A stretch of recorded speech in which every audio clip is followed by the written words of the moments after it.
আছে ষষ্ঠ অধ্যায় ধ্যান যোগ। ধ্যান যোগ, ধ্যান মানে জীৱনৰ লক্ষ্য প্ৰাপ্তিৰ সাধনা। ধ্যানৰ অৰ্থ হ'ল অন্তৰ্মুখী যাত্ৰা। আমি বহিৰ্মুখী যাত্ৰা ঈশ্বৰৰ পৰা আঁতৰাই নিয়ে। আমি বহিৰ্মুখী যিমান যাত্ৰা কৰিম নিজৰ পৰা আঁতৰি যাওঁ, অৰ্থাৎ দেহৰ কথা যিমান চিন্তা কৰিম আত্মাৰ পৰা আঁতৰি নাযাওঁ জানো? আমি দেহৰ কথা চিন্তা যিমান কৰিম আমি আত্মাৰ পৰা আঁতৰি যাওঁ। আৰু আমি কামনা বাসনাৰে ভৰা সংসাৰখন যিমান চিন্তা কৰিম ঈশ্বৰৰ পৰা আঁতৰি যাওঁ। এতিয়া ঈশ্বৰৰ লগত যোগ কৰিব দিছে, আত্মাৰ লগত, সঁচা বস্তুৰ লগত, সত্যৰ লগত যোগ কৰিব দিছে। মিছাৰ লগত যোগ কৰিলে অন্তিমত যে একো নাপায়। যে আমাক পঞ্চম অধ্যায়তে কৈছে, বাজি গাই নুপুহিবা। যি গায়ে অন্তিমত গাখীৰ নিদিয়ে। অৰ্থাৎ যদি মানৱ জীৱনৰ অন্তিমত যদি ঈশ্বৰক নাপায়, বাজি গাই নহ'ল জানো? গাখীৰ খাম বুলি গোটেই গাইজনী পুহিলে, তাৰপাছত দেখিলে বাজি গাখীৰ নিদিয়ে। গাখীৰ নোখোৱা নিদিয়া গাইজনীক পোহা আৰু ঈশ্বৰক নোপোৱা দেহৰ কামনা বাসনাৰ মাজত সোমোৱা একেটাই কথা। অন্তিমত সময় ঘূৰাই আনিব নোৱাৰিব। সময় যদি হাতৰ পৰা ওলাই যায় আকৌ সময় আনিব পাৰিব জানো? যে এইবাৰ ভুল হৈ গ'ল, যে মই 80 বছৰ হৈ গ'ল প্ৰভুক নাম লোৱা নহ'ল, প্ৰভু আৰু মোক 10 বছৰ ৰিটাৰ্ণ কৰি দিয়া, 10 বছৰ মোক বঢ়াই দিয়া বা ঘূৰাই দিয়া, পাৰিব জানো?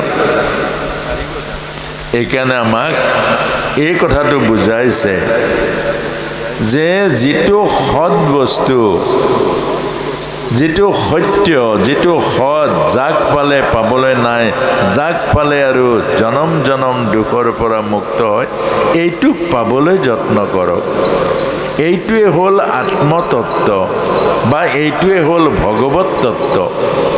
এতিয়া এইটোৰ কথা আমি 24 ঘণ্টাটো এবাৰ নাভাবোঁ। এইটোৱে আমাৰ দুৰ্ভাগ্য। আপোনালোকে চাবচোন, এই মানুহবিলাক কিমান সুন্দৰ সৃষ্টি কৰিলে প্ৰভুৱে, মুখবোৰ ইমান অন্ধকাৰ কেলে বাৰু? মুখৰ হাঁহিটো কিয় হেৰুৱাই পেলালে? এতিয়া হাঁহিবৰ কাৰণে ক্লাব খুলিছে, লাফিং ক্লাব। আপুনি তাত আধা ঘণ্টা হাঁহিবৰ কাৰণে পইচা দিব লাগিব 500 টকা। পইচা দি টিকট কাটি হাঁহিবলৈ যায় তাত। হাঁহিটোতো আমাৰ প্ৰভু প্ৰদত্ত, ঈশ্বৰে দিয়া হাঁহি। হাঁহিত সৰগীয় সুখ পায়, হাঁহিয়ে সৰগীয় আনন্দ দিয়ে। আৰু সেই হাঁহিটো আমাক প্ৰভুৱে দিব। হাঁহিটো কলৈ গ'ল বাৰু? আপোনালোকে চাবচোন, ফটো মাৰিবৰ কাৰণে কিমানবাৰ কয়, অকণমান হাঁহি দিয়ক আকৌ, আৰু অকণমান মাৰিলে এই নাই হোৱা, আকৌ হাঁহি দিয়ক। আকৌ বেছিকৈ ক'লে খং কৰে, হাঁহিছোঁ নহয়, কিমান হাঁহিব লাগে? হাঁহিটো অৰ্থাৎ এই হাঁহিটো কলৈ গ'ল? যি মানুহৰ আত্মাক পাহৰিলে, যিজন মানুহে আত্মাক পাহৰিলে তেওঁ মুখৰ হাঁহিটো হেৰাই যাব। মনত ৰাখিব, যি মানুহে আত্মচিন্তন নকৰে, যি মানৱজনী পোৱাৰ পাছতে আত্মসাধনা নকৰে, তেওঁৰ মুখত দিয়া পৰমাত্মাৰ যিটো হাঁহি হেৰুৱাই পেলায়। আপোনালোকে চাবচোন, কিছু মানুহ কিমান ধুনীয়া, মুখলৈ চালে ভয় লাগে, বাঘতকৈও বেছি ভয় লাগে। কিছুমান ডেকা ল'ৰাই চাব, কিছুমান মুখখন ইমান অন্ধকাৰ হৈ যায় যে হাঁহিটো নাই, যেন মুখ গোমঠা, যেন জানোচা কয়, কিবা কোৱাৰ লগে লগে খং কৰিব। আনকি বহু পিতৃ মাতৃও নিজৰ পুত্ৰক ভয় কৰে। কেলে বাৰু? আত্মচিন্তন নাই। ৰাতিপুৱাৰ পৰা মোবাইল, ৰাতিপুৱাৰ পৰা মোবাইলত থাকিব, ৰাতিপুৱাৰ পৰা অন্তত আধা ঘণ্টা আত্মচিন্তন। মই দেহ নহয়, মই আত্মা, মই সুখস্বৰূপ, মই শান্তিস্বৰূপ, মই আনন্দস্বৰূপ। আৰু মোৰ আত্মাই হ'ল অমৰ, আত্মাৰ মৃত্যু নাই, আত্মাৰ জন্ম নাই, আত্মাৰ মৃত্যু নাই, মই অবিনাশী। আত্মাই হ'ল পৰমাত্মা, আত্মা হ'ল সচ্চিদানন্দ। অন্তত আধা ঘণ্টা ভাবকচোন, আত্মাৰ গোটেই গুণবোৰ, আত্মাৰ আনন্দবোৰ, আত্মাৰ যিবোৰ তৃপ্তি, সেইবোৰ আপোনাৰ মুখত বিৰাজ কৰিব, জীৱনত প্ৰভাৱ পৰিব। মুখবোৰ কোমল হ'ব, মুখবোৰ আনে দেখিলে সুখ পাব।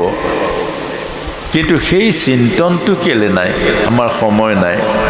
গুৰু ঘৰত কি বহে, গুৰু ঘৰত কিয় সোমায়? সেইটোৱে বাহিৰত দৰ্জা দুখন বন্ধ কৰি দিয়ে, প্ৰভু মই তোমাৰ ওচৰত আহিলোঁ, মই তোমাৰ। এই সংসাৰখন মিছা, কিন্তু মায়াৰ মাজততো মই আহিছোঁ, তুমিয়ে দিছা।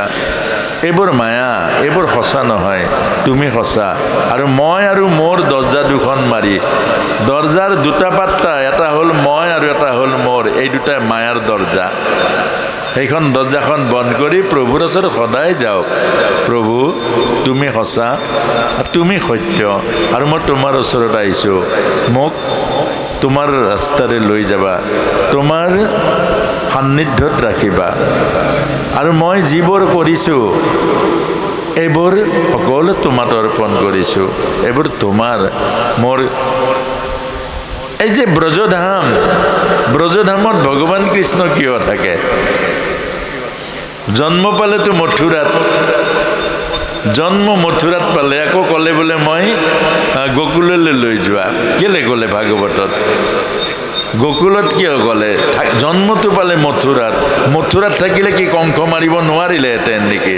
মথুৰাত থাকিলে কি ধৰ্ম প্ৰচাৰ কৰিব নোৱাৰিলেহেঁতেন নেকি? মথুৰাত থাকিলে কি অধৰ্ম বিনাশ কৰিব নোৱাৰিলেহেঁতেন নেকি? আমাক বুজাইছে।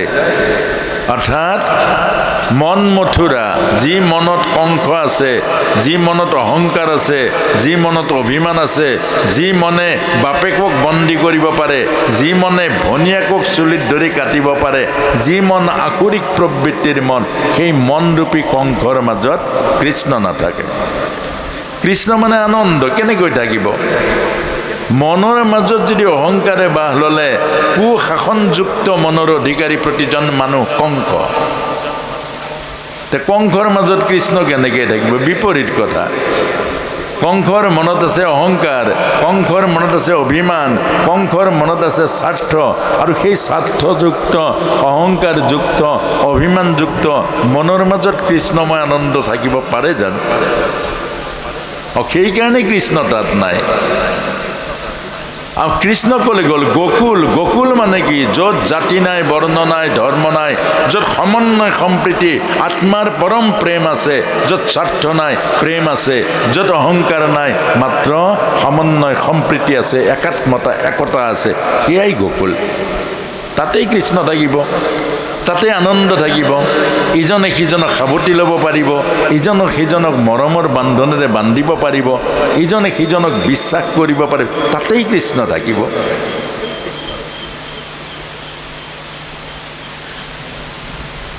আৰু সেই কথাটোৱে উদ্ধৱে এদিন আমাক আকৌ এটা লীলা কৰি বুজাইছে ভগৱান কৃষ্ণৰ। উদ্ধৱে গৈ নন্দ পিতাৰ ওচৰত গৈ কৈছে যে বাবা नंद, आप सारा दिन क्या करते हो? सारा दिन आप क्या करते हो? अरे उद्धव जी, कृष्ण का काम करता हूँ, कृष्ण का प्रसाद लेता हूँ, और कृष्ण भावना में ही रहता हूँ। और क्या काम है? और क्या काम है? और तो कुछ काम नहीं है, ये तो अकाम है। কৃষ্ণ কাম करता हूँ, सब तो जगत कृष्णरे काम, जगत और की काम আছে, सब प्रभुर काम। এই যে আপুনি চাকৰি কৰিছে প্ৰভুৰ সেৱা কৰিছে, এই যে খেতি কৰিছে প্ৰভুৰ সেৱা কৰিছে, এই যে আপুনি নামঘৰ, এইবিলাক চব প্ৰভুৰ সেৱা। আপুনি কি লগত নিব? আপুনি কি আনিছে? আপোনাৰ তাত কি অস্তিত্ব আছে? আপোনাৰ মোৰ একো অস্তিত্ব নাই। না মাটি এটুকুৰা লৈ আহিছোঁ, না ক'ৰবাৰ পৰা পইচা এটা লৈ আহিছোঁ, না মাটি এটুকুৰা লৈ যাম, নে ক'ৰবাৰ পৰা পইচা এটা লৈ যাম। আপোনাৰ মোৰ কোনো অস্তিত্ব নাই, অস্তিত্ব আছে একমাত্ৰ প্ৰভুৰ। সেইকাৰণে বুজাইছে, প্ৰভু কা কাম करता हूँ, सारा संसार तो प्रभु का है। अब प्रभु का काम, प्रभु का सेवा कर रहा हूँ, और प्रभु का प्रसाद जो खाता हूँ प्रभु का प्रसाद लेता हूँ। এইটো সব ভগৱান অৰ্পিত প্ৰসাদ। ভগৱানত অৰ্পণ কৰিলে প্ৰসাদ হৈ যায়, আৰু ভগৱানত অৰ্পণ নকৰিলে বিষাদ হৈ যায়। ভগৱানত অৰ্পণ, ভগৱত গীতাত কৈছে, যি ভগৱানত অৰ্পণ কৰে সেয়া প্ৰসাদ হৈ যায়, আৰু যি ভগৱানত অৰ্পণ নকৰে সেয়া মহাপাপ হৈ যায়। কেলে? ভোগে ৰোগ বনাই দিয়ে, যোগে আনন্দ দান কৰে। আৰু কৈছে যে কৃষ্ণ কা ভাৱ নামে ৰতন, ভগৱান কৃষ্ণৰ কথা ভাবিব লগা কিমান আছে। শিশুৰূপে কিমান লীলা কৰিলে, পুতনাৰ নিচিনা ৰাক্ষসিক মাতৃত্বৰ মুক্তি দিলে, 100 অপৰাধ কৰাৰ পাছতো শিশুপালক পৰম গতি দিলে। প্ৰভু কিমান মহিমাযুক্ত, যে গাই গৰুৰ মনোবাঞ্ছা পূৰণ কৰি 1 বছৰ গাই গৰুৰ পোৱালি হৈ, নিজে গৰুৰ পোৱালি হৈ ভগৱান কৃষ্ণই লীলা কৰি গাই গৰুৰ গাখীৰ খাইছে। এইবোৰ কিমান ভাবিলে চকু পানী ওলাব, কান্দিব, লীলাবোৰ স্মৰণ হ'ব, হৃদয় আনন্দত গদগদ হৈ যাব যে মোৰ প্ৰভুৰ ইমান অপূৰ্ব লীলাবোৰ। সেইবোৰ ভাবিলেহে আনন্দ লাগিব, সেইবোৰ ভাবিলে মন পবিত্ৰ হ'ব। আমি কিবোৰ ভাবোঁ? আৰু সেইকাৰণে মনৰ মাজত আমাৰ প্ৰেছাৰ, ডায়েবেটিছ, হাই প্ৰেছাৰ, এইবোৰ আমি যিবোৰ ভাবিব নালাগে, যিবোৰ ভাবিলে মন নষ্ট হয়, যিবোৰ ভাবিলে মনত চাপ পৰে, যিবোৰ ভাবিলে মন লেতেৰা হৈ যায়, এইবোৰ কথা ভাবি থাকোঁ আমি। আৰু সেইকাৰণে আমাক এই কথাখিনি কৈছে, যোগ কৰক, ধ্যান কৰক। ধ্যান বা যোগৰ অৰ্থ হ'ল অন্তৰ্মুখী চিন্তন। কেলে? এই আত্মাই হ'ল পৰমাত্মা। আমি আগতেও আলোচনা কৰিছোঁ এবাৰ, অৰ্থাৎ এই আত্মাই হ'ল পৰমাত্মা, ঈশ্বৰ বাহিৰত নাই। আকৌ কৈছোঁ, ঈশ্বৰ আছে ভিতৰত। হিৰণ্যকশিপুৱে কিমান বিচাৰিলে ঈশ্বৰক নাপায়। প্ৰহ্লাদে কৈছে চবতে ঈশ্বৰ আছে। প্ৰহ্লাদে ভিতৰত চায়, ভকতে ভিতৰত চায়, অভকতে বাহিৰত চায়। বাহিৰত ক'ত ঈশ্বৰ আছে? এই তেজ মঙহৰ বিষ্ঠা মূত্ৰ ভৰা এইটো দেহহে বাহিৰত। এই দেহটোত চব বিষ্ঠাৰ টেংকি এটা আছে, মূত্ৰৰ টেংকি এটা আছে, নাকেৰে লেতেৰা ওলাইছে, কাণেৰে লেতেৰা ওলাইছে, নোমৰ গুৰিয়ে গুৰিয়ে লেতেৰা ওলাইছে। এই দেহটোত ক'ত ঈশ্বৰ আছে? আত্মাহে ঈশ্বৰ। এই আত্মাটো কেলে বিশ্বাস নকৰে?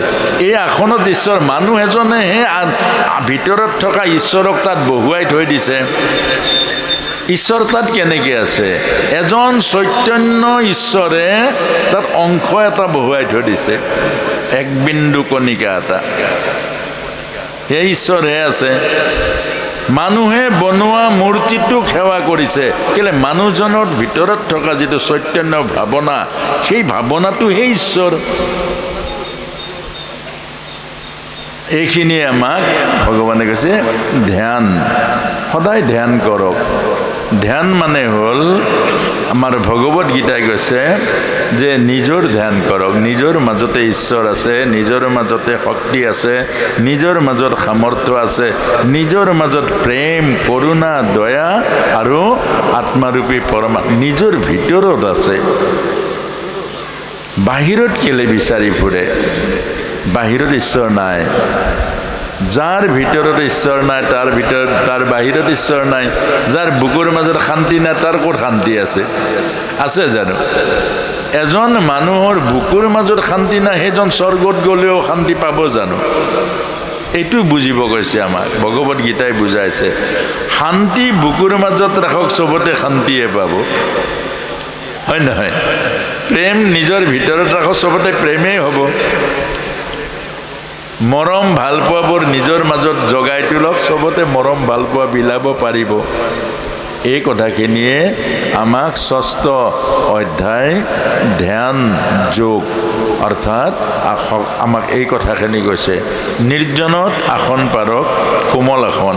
আমাৰ বহুতেই বাঁহৰ ধাৰিবিলাক বহে, এইবিলাক ধাৰি যে ইমান টান টান ধাৰিত বহুত সময় বহিব নোৱাৰে। শাস্ত্ৰত লিখিছে বাঁহৰ ধাৰিত বহিলে, আয়ুৰ্বেদত লিখিছে মানুহ দৰিদ্ৰ হয়, ভাগ্যহীন হয়। তাৰমানে কি, বাঁহৰ ধাৰিত বহিলে ভৰিবিলাকৰ নাৰ্ভৰ প্ৰব্লেম হ'ব। 3 ঘণ্টা বহাৰ পাছতে আপুনি এলাহ আৰু তমগুণ আহিব, আৰু তমগুণ আৰু এলাহ আহিলে আপুনি কাম কৰিব নোৱাৰা হ'ব, আৰু কাম কৰিব নোৱাৰা হ'লে দৰিদ্ৰ হ'ব। প্ৰায় চাব আপুনি সকাম খোৱা ভকতসকলৰ এই একে অৱস্থা। ঘৰত কাম বন নকৰে মানে কি হয়, এলাহ আৰু তমগুণ। দিনটো সেইখন টানখন ধাৰিখনত বহি থাকিব, আৰু পাছত বুঢ়া হ'বই নাপায়, ভৰি বহিব নোৱাৰা হ'ব, কঁকালৰ বিষ হ'ব। কেলে? সেইখন আসনত বহিবলৈ মানা কৰিছে নহয়। আসনখন কোমল হ'ব লাগিব। গোসাঁই আহিলে কোমল আসন পাৰি দিয়ে, আৰু আপোনালোকৰ গাঁৱৰ বয়সস্থ 80 বছৰীয়া এজন আহিলে ধাৰিখন দি দিয়ে। সেই ধাৰিখনত বহিব পৰা আছে ন, টিকাত মঙহ নাই। 80 বছৰীয়া বুঢ়া মানুহজনৰ টিকাত মঙহ নাই, আৰু আপোনাৰ দেউতাকক সেই ধাৰিখনত বহাবলৈ বেয়া নালাগে জানো? বয়সক সন্মান কৰক, যে অন্ততঃ আমাৰ গাঁৱৰ বয়োজ্যেষ্ঠ এজন কোমল আসনখন পাই দিয়ক। এতিয়া প্লাষ্টিকৰ ধাৰিবিলাক লৈছে, সেই তাত নবহে না, কোমল আসন লাগিব। তাতেহে ধ্যান কৰিব, মনোযোগ দিব। 3 ঘণ্টা ভাগৱত শুনিব লাগিব। ইমান টান ধাৰিখনত বহিলে 3 ঘণ্টা পাৰিব জানো? জোৰ কৰি পাৰিব, কিন্তু আধা বয়সতে কি হ'ব, ভৰি বিষ হ'ব, নাৰ্ভৰ প্ৰব্লেম হ'ব, আৰু কঁকালৰ বিষ হ'ব। লাভটো কি হ'ব?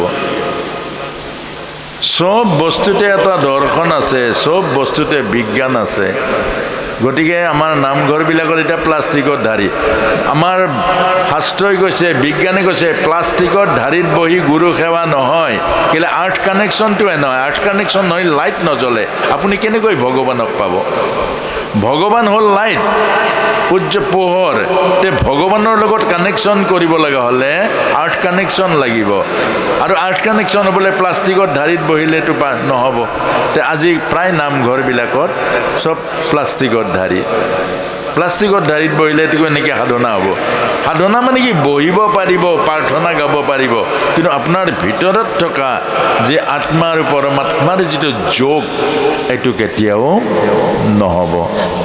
সেইকাৰণে আমাক এই 6ষ্ঠ অধ্যায় ধ্যান যোগত লিখিছে যে তলত কোমল পাৰি, তাৰ ওপৰত কম্বল, তাৰ ওপৰত মৃগচৰ্ম পাৰি, চাকি যেনেকৈ বতাহ নহ'লে সম্পূৰ্ণ ওপৰলৈ জ্বলি থাকে, ঠিক আমাৰ কামনা বাসনাৰূপী বতাহক নাশ কৰি, চিত্ত শান্ত কৰি আমাৰ আত্মাক ওপৰলৈ তুলি লৈ যাব লাগে। এই কথাটোকেই আমাক কৈছে ধ্যান যোগত। গতিকে যিখিনি কথা এইখিনি কৈছোঁ, এইখিনি কোৱা কথা, যে কোৱা কথাখিনি যদি সত্যতা আছে আপোনালোকে বিচাৰিব, হয়নে নহয়? কোৱাৰ লগে লগে মানি নল'ব, এইটো গীতাত চাই ল'ব। কাৰণ গীতাত চাই লৈ তাৰ পাছত যদি হয় আপোনালোকে মানিব। আচ্ছা, মানিবলৈ কি অসুবিধা আছে? গাঁৱৰ ভকতসকল নিজেহে বহে, গতিকে আপোনালোকে কোমল আসন গোটাই ল'ব। কেলৈ নোৱাৰিব? খাওঁতে কিমান টকা খেদায়, খাওঁতেতো বহুত টকা খেদাই দিয়ে। অন্ততঃ বহা আসনখিনি আপোনালোকে ল'ব পাৰিব। গতিকে আপোনালোকে এনেকুৱা কোমল আসনখিনিৰ ব্যৱস্থা কৰিব। আৰু এইখন গাঁৱৰ যিজন একেবাৰে বয়োজ্যেষ্ঠ, আপোনালোকে চাবচোন, বয়সক সন্মান কৰিলে কিমান উপকাৰ হয়। যিজন একেবাৰে বয়সস্থ সেইজনক খুঁটা এটা দিব, সেইজনক খুঁটা এটা দিব, আৰু সেই খুঁটাটোতে বহাব। আৰু সেইজনক অকণমান আসনখন গোসাঁইক যেনেকৈ দিয়ে মৰ্যাদাৰ আসন দিব কোমলকৈ। তে সেইজনে জীয়াই থাকিবৰ আৰু আশা কৰিব, আৰু অকণমান তৃপ্তি পাব। আৰু 80 বছৰ পাৰ হৈ যোৱা প্ৰতিজন বয়সস্থ মানুহ এখন তীৰ্থ হৈ যায়। তেওঁক সেৱা কৰিলে তীৰ্থলৈ যাব নালাগে, তেওঁক প্ৰদক্ষিণ কৰিলে তীৰ্থৰ সমস্ত ভ্ৰমণৰ ফল পায়। গতিকে সেই বয়সজনক সন্মান কৰিলে আৰু পাছৰজনো আকৌ জীয়াই থাকিবলৈ আশা কৰিব, কেলে সেইখন আসন মোক দিব। আমাৰ এখন ঘৰতো পিতৃৰ কাৰণে এখন আসন থাকিব লাগিব, ঘৰৰ মৰ্যাদা যে পিতৃৰ এইখন চকী আহিব পায়, তাত নবহিবি, এইখন দেউতাৰ চকী। যিখন থালত দেউতাই অন্ন খায় সেইখন কোনেও খাব নোৱাৰিব, এইখন দেউতাৰ। আমাৰ ঘৰৰ মৰ্যাদা, আমাৰ ঘৰৰ যিটো স্বাভিমান, আমাৰ ঘৰৰ যিটো মৰ্যাদা, এইজনক ৰাখিব লাগিব। কেনেকৈ যে এই জেগাখনত দেউতাই বহি অন্ন খায়, তাত নবহিবি। তেতিয়াহে ঘৰখনৰ মূল্য বুজিব, তেতিয়াহে ল'ৰা ছোৱালী বুজি পাব দেউতা কি। কিন্তু সেইবোৰ আমাৰ আগৰ দিনত আছিলে, আজিকালি সেইবোৰ ক্ৰমান্বয়ে হেৰাই গৈ আছে। আৰু এই যোৱাৰ কাৰণে আজি মৰ্যাদা নাই। আজি বয়সস্থসকলে যে এটাই কথাই কয়, বোলে প্ৰভু যাব লাগে, ইয়াৰ পৰা যাব লাগে, কেলে চবে কোনেও সন্মান নকৰে, কোনেও মাতষাৰ নিদিয়ে। আৰু প্ৰায় পুত্ৰসকলে আমাৰ বুঢ়াটো, কেতিয়াবা পত্নীও কয় আকৌ নাপায়। আৰু যি পুত্ৰই পিতৃ মাতৃক বুঢ়া আৰু বুঢ়ী কয়, সেই পুত্ৰই যিমানেই পিণ্ড দিয়ক, বাপেকে পিণ্ড নাপায়। মনত ৰাখিব, ডায়েৰীত লিখিব, যি পুত্ৰই মাক বাপেকক বুঢ়া আৰু বুঢ়ী বুলি কয়, সেই পুত্ৰই পিণ্ড দিলে পিতৃয়ে নাপায়। কাৰণ শাস্ত্ৰত লিখিছে পিতৃ আৰু মাতৃৰ পিণ্ড আছে, বুঢ়া আৰু বুঢ়ীৰ পিণ্ড নাই। কিন্তু আপোনাৰ মনতেই শ্ৰদ্ধা নাই, বুঢ়া বুঢ়ী তুচ্ছ ভাৱনা আছে। গতিকে আপোনাৰ শ্ৰদ্ধা মানে কি শ্ৰাদ্ধ মানে কি শ্ৰদ্ধা, আপোনাৰ জীয়াই থকাজনৰে শ্ৰদ্ধা নাই। সেইকাৰণে এইবিলাক হ'ল আমাৰ শাস্ত্ৰই কৈছে। গতিকে 6ষ্ঠ অধ্যায় ধ্যান যোগত এইখিনি আমাক কৰিব দিছে, কৰিবলৈ যত্ন কৰকচোন। আমি দিনটো অন্তত গধূলি নিজৰ ধ্যানটো অকণমান কৰক, বহিব লাগে, মন শান্ত কৰিব লাগে। আমাৰ এইটো প্ৰজ্ঞা চক্ষু, এইটো পিটুটৰি গ্লেণ্ড, এইটোৱে হ'ল আধ্যাত্ম শক্তি। ইয়াতেই মনটো আনি অন্তত ভাবিব লাগে, মই দেহ নহয়, মই মন নহয়, মই আত্মা, মই জন্ম মৃত্যু ৰহিত, মই আত্মা, মোৰ জন্ম নাই, মোৰ মৃত্যু নাই, মই সনাতন সত্য, মই পৰমাত্মাৰ অংশ, মই সুখস্বৰূপ, শান্তিস্বৰূপ, মই আনন্দস্বৰূপ। এইকণ ভাবিব লাগে, এইকণ ভাবক আপুনি। এদিন আপোনাৰ ভাৱনাৰ যেতিয়া গাঢ় হ'ব, আপোনাৰ আত্মাৰ সকলো গুণ আপোনালোকে আহি পৰিব আৰু আপোনাৰ মুখ উজ্জ্বল হ'ব। মুখত সদায় সৰগীয়া হাঁহি এটা ৰাখি দিওঁ। হাঁহিলেনো কি যায়, খং কৰিলে কি পায়? এবাৰ খং উঠিলে 10,000 আধ্যাত্মিক চেল মানে কোষ মৰি যায়। এবাৰ খং উঠিলে শক চাৰ্কিট জ্বলি যায়। খং কৰিলে কি পায়? সন্তসকলে কৈছে, আৰে ভাই গুस्सा करने से क्या मिलता है तुमको? दिया सलाई काठी जैसा है, अगर दिया सलाई काठी जलाएगा तो अपने जलेगा, पहले अपने जलेगा। दिया सलाई काठी मारिले নিজে জ্বলে, আনক জ্বলোৱা নজ্বলা পাছৰ। খং উঠিলে নিজে নষ্ট হয়, পাছত আনক জ্বলোৱাটো বেলেগ কথা। সেইকাৰণে गुस्सा करने से क्या मिलता है? कुछ नहीं मिलता है, नुकसान होता है।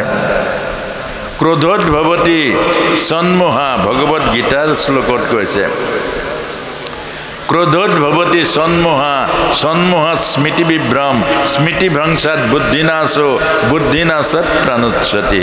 যাৰ বেছি খং উঠে তাৰ স্মৃতি শক্তি নষ্ট হৈ যায়।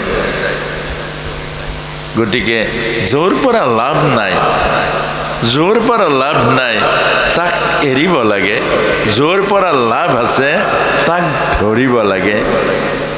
এতিয়া আমাৰ 7ম অধ্যায়ত কৈছে জ্ঞান বিজ্ঞান যোগ। জ্ঞান হ'ল নিৰ্গুণ, বিজ্ঞান হ'ল সগুণ। জ্ঞান মানে আত্মা আৰু বিজ্ঞান হ'ল দেহ। এতিয়া দেহটো মৰে নেকি?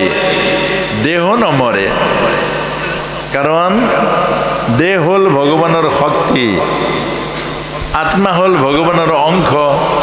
গতিকে শক্তি আমাক বিজ্ঞানে কৈছে এনাৰ্জি কেতিয়াও লোকচান নহয়, ই ৰূপান্তৰ হয়। এনাৰ্জি লোকচান হয় জানো? ৰূপান্তৰ হয়। লোকচান নহয়, ৰূপান্তৰ হয়। তে মৰিল জানো? পঞ্চভূতৰ শৰীৰ, পঞ্চভূতৰ পৰা আহিছে। খেতিয়ক তেজ মৰুদ্বম, মাটি পানী আকাশ বায়ু আৰু অগ্নিৰ পৰা আহিছে, শৰীৰ বনিছে। আৰু এদিন শৰীৰটো নষ্ট হৈ গ'ল। মাটিৰ লগত মিলিল, অগ্নি অগ্নিৰ লগত মিলিল, আকাশ আকাশৰ লগত মিলিল, বায়ু বায়ুৰ লগত মিলিল, পানী পানীৰ লগত মিলিল। আকৌ দৰকাৰ হ'ল, আকৌ মাটি পানী বায়ু আনি আকৌ বনাই দিলে। অৰ্থাৎ আমাক এইটো শিকাইছে ব্ৰহ্মতত্ত্বৰ ওপৰত যে চপৰা এটা, দলি চপৰা এটা আপোনাৰ হাতত আহিলে, এইটো দলি চপৰা, আপুনি গুৰি কৰি দিয়ক, ফু মাৰি দিয়ক, ধূলিখিনি উৰি গ'ল। তাৰমানে কি? মৰিল মানে কি? নেদেখা হ'ল। আকৌ ধূলিখিনি চপাই দিয়ক, লাড়ু বনাই দিয়ক, আকৌ চপৰা হৈ গ'ল। চপৰা মানে কি? জন্ম হৈ গ'ল। দেখা পোৱা জন্ম, নেদেখা মৃত্যু। আপোনাৰ মোৰ কাৰণে এইটো অজ্ঞানতাৰ, অবিদ্যাৰ কাৰণে। কিন্তু জন্মও নাই, মৃত্যুও নাই। দলি চপৰাটো গুৰি হৈ গ'ল, উৰি গ'ল, আকৌ চপাই দিয়ক, আকৌ লাড়ু হৈ যাব। ধৰিব পাৰিছেনে? এই কথাটোকে আমাক কৈছে। আপোনাৰ মোৰ অজ্ঞানতাৰ দৃষ্টিৰে জন্মৰ মৃত্যু আছে। জন্মৰ মৃত্যু দেহৰো নাই, জন্মৰ মৃত্যু আত্মাৰো নাই। পূৰ্ণমাদাঃ পূৰ্ণমিদং পূৰ্ণাৎ পূৰ্ণমুদচ্যতে পূৰ্ণস্য পূৰ্ণমাদায় পূৰ্ণমেৱ অৱশিষ্যতে। এক পূৰ্ণ ব্ৰহ্মৰ অনন্ত কোটি অংশ, ক্ষুদ্ৰ ক্ষুদ্ৰ কণিকাই পূৰ্ণতা প্ৰায়, আৰু চব পূৰ্ণ। এগুচি বন্তিৰ পৰা 1,00,000 বন্তি জ্বলাই দিয়ক, এগুচিত কিবা কমিব জানো? ইয়াৰ পৰাতো 1,00,000 বন্তি জ্বলিলে, জ্বলাই দিলে, ইয়াত কিবা কমিব জানো? ইন্ধন কমিবনে? ইয়াৰ পৰা জীৱৰ জ্বলিলে তাত কম থাকিব নেকি? ইয়াৰ পৰা জীৱৰ জ্বলিলে তাত কম থাকিব নেকি? এইটোৱেই। অৰ্থাৎ ঈশ্বৰ পূৰ্ণ, জীৱ পূৰ্ণ। কিন্তু জীৱই মায়াত থাকি ঈশ্বৰক নাজানে, অৰ্থাৎ সেইকাৰণে জীৱ অপূৰ্ণ। কেলে? জীৱ বডি কনচিয়াছ, ঈশ্বৰ হ'ল চ'ল কনচিয়াছ। আৰু আপুনিও যদি চ'ল কনচিয়াছ হৈ যায়, ঈশ্বৰ আৰু আপোনাৰ মাজত কোনো পাৰ্থক্য নাথাকিব। হনুমানে সেই কথাটো কৈছিলে প্ৰভু ৰামক, যে মই যেতিয়ালৈকে দেহত থাকোঁ মই বান্দৰ, আৰু আপুনি শ্ৰীৰাম। আৰু যদি মই সাধনা কৰি কৰি মই জীৱৰ অৱস্থালৈ উন্নত হওঁ, তেতিয়া মই সেৱক, আপুনি মোৰ প্ৰভু। আৰু মই যদি তাৰ ওপৰলৈ যাওঁ, মই আত্মালৈ যাওঁ, তেতিয়া আপুনি আৰু মই এক তত্ত্ব, দুই তত্ত্ব নাই। সেই তাকে কৈছে ভক্ত আৰু ভগৱান অভিন্ন তত্ত্ব। এইবোৰ জ্ঞান হ'লে, এইবোৰ হ'ল সত্য, আমাক বেদান্তই কৈছে। অৰ্থাৎ এইবোৰ সাধনা কৰি কৰি ভকতে এই জ্ঞানবোৰত উপনীত হয়, আৰু ভক্ত ভক্তি আৰু ভগৱান এক তত্ত্ব। কিন্তু আমি সেইবোৰ জ্ঞান নোহোৱাকৈ যদি কওঁ ভকততকৈ ভগৱানতকৈ ভকত বৰ, পাপ লাগিব। আমি যে কওঁ ভকত ভগৱান একে, আকৌ ভকতক ভুঞ্জালে কৰ্মৰ গুচাই জ্বৰ, এইবোৰ ক'লে আকৌ পাপ লাগিব। কেলে? আমি তত্ত্বটো বুজা নাই। তত্ত্ব নুবুজাকে কথাবোৰ ক'লে তেতিয়া কি হ'ব? আপোনাৰো লোকচান হ'ব, আপুনি ভগৱততকৈ ডাঙৰ হৈ যাব, আৰু অপৰাধ আহি পৰিব। গতিকে সপ্তম অধ্যায়, বিজ্ঞান হ'ল দেহটো, দেহৰ মাজেৰে সাধনা হয়, দেহৰ মাজেৰে বিশ্লেষণ হয়, দেহৰ মাজেৰেহে গৱেষণা হয়। আৰু জ্ঞান হ'ল আত্মা। জ্ঞান নিৰ্গুণ, বিজ্ঞান হ'ল সগুণ। সগুণৰ মাজেৰে নিৰ্গুণক পায়। এতিয়া বহুতে যে কয় যে মূৰ্তিৰ পূজা কৰিব নালাগে, কিন্তু মূৰ্তিৰ মাজতেতো আত্মা সোমাই আছে। কিন্তু প্ৰথম মূৰ্তিহে দেখা পাব, তাৰ পাছতে আত্মা। সেইকাৰণে জ্ঞান আৰু বিজ্ঞান লগতে লাগিব। যে মূৰ্তি শূন্য, যে মূৰ্তি যদি শূন্য হয় তেতিয়াহ'লে ব্ৰহ্মতত্ত্ব পাব নোৱাৰে সৰ্বসাধাৰণ মানুহে। অমূৰ্ত বস্তুটো একো ধৰিব নোৱাৰে। সেইকাৰণে তাক কৈছে ব্ৰহ্ম। ব্ৰহ্ম সকলোৰে কাৰণে সম্ভৱ নহয়। ব্ৰহ্ম নিৰ্গুণ, নিৰাকাৰ, অপশব্দম, অৰূপম। গতিকে সেইকাৰণে ব্ৰহ্ম আহি কৃষ্ণৰূপে লীলা কৰিলে, দেহ ধৰিলে। ব্ৰহ্মৰ দেহ নাই, ধৰিব পাৰিছেনে? অশব্দম অৰূপম, শব্দও নাই, ৰূপ নাই, ৰঙ নাই, ব্ৰহ্ম হ'ল তেনেকুৱা। জাতু বাচি নিবৰ্তন্তে অপ্ৰাপ্য মনসা চোৱা, মন বুদ্ধিৰে ঢুকি নোপোৱা সেইজনে হ'ল ব্ৰহ্ম। কিন্তু তাক সৰ্বসাধাৰণ মানুহে পাব নোৱাৰে। সেইকাৰণে ব্ৰহ্মই কৃষ্ণ হৈ অৱতাৰ কৰিছে দেহ ধৰি। আৰু সেইকাৰণে মূৰ্তিৰ মাজতহে আচল তত্ত্ব লুকাই আছে। এতিয়া ভকত মূৰ্তি, তাৰ পাছতহে আত্মতত্ত্বক পাব। মূৰ্তিয়ে যদি নাথাকে আপুনি ক'ত মুচিব? শংখ চক্ৰ গদা পদ্ম, শংখ চক্ৰ গদা পদ্ম, চাৰি অস্ত্ৰ হাতত আছে, চাৰিখন হাতত। তেতিয়াহ'লে মূৰ্তি নহ'লে হাত ক'ৰ পৰা থাকিব? তজু নাভি কমলত ব্ৰহ্মা বইলা জাত, যদি নাভিয়ে নাই তেতিয়াহ'লে ব্ৰহ্মা ক'ত জাত হ'ল? ধৰিব পাৰিছেনে? গতিকে মূৰ্তিক নস্যাৎ কৰিব নোৱাৰে। এই আসনত যে মূৰ্তি আছে, তলত কাছ আছে, তাৰ ওপৰত হস্তি আছে, তাৰ ওপৰত সিংহ আছে। এই মূৰ্তি কি? মূৰ্তি হ'ল প্ৰতীক। মূৰ্তিৰ মাজত তত্ত্ব সোমাই আছে। এই মানুহজন মূৰ্তি, মূৰ্তিটো প্ৰতীক, মূৰ্তিৰ মাজত আত্মতত্ত্ব আছে। কিন্তু মূৰ্তি যদি নাই তত্ত্ব ক'ত থাকিব? সেইকাৰণে শৰীৰ আৰু আত্মা ই পৰিপূৰক। শৰীৰ আছে মানে আত্মা জিৰাইছে, আৰু আত্মা আছে কাৰণে শৰীৰ আছে। ধৰিব পাৰিছেনে? আত্মাক বাদ দিলে শৰীৰৰ অস্তিত্ব নাই, আৰু শৰীৰক বাদ দিলে আত্মা জিৰাবলৈ ঠাই নাই। সেইকাৰণে ভগৱানেও মায়াক আশ্ৰয় কৰি জন্ম লয়, আৰু মায়াক আশ্ৰয় কৰি ইয়াৰ পৰা অপ্ৰকট হয়। যে মায়া নহ'লে কায়াক বিচাৰি নাপায়, আৰু কায়া নহ'লে মায়াৰ অস্তিত্ব নাথাকে। কথাখিনি বহুত টান আকৌ, বেদান্তৰ মূল তত্ত্ব। গতিকে ইয়াতকৈ আৰু সহজ কৰিব নোৱাৰি।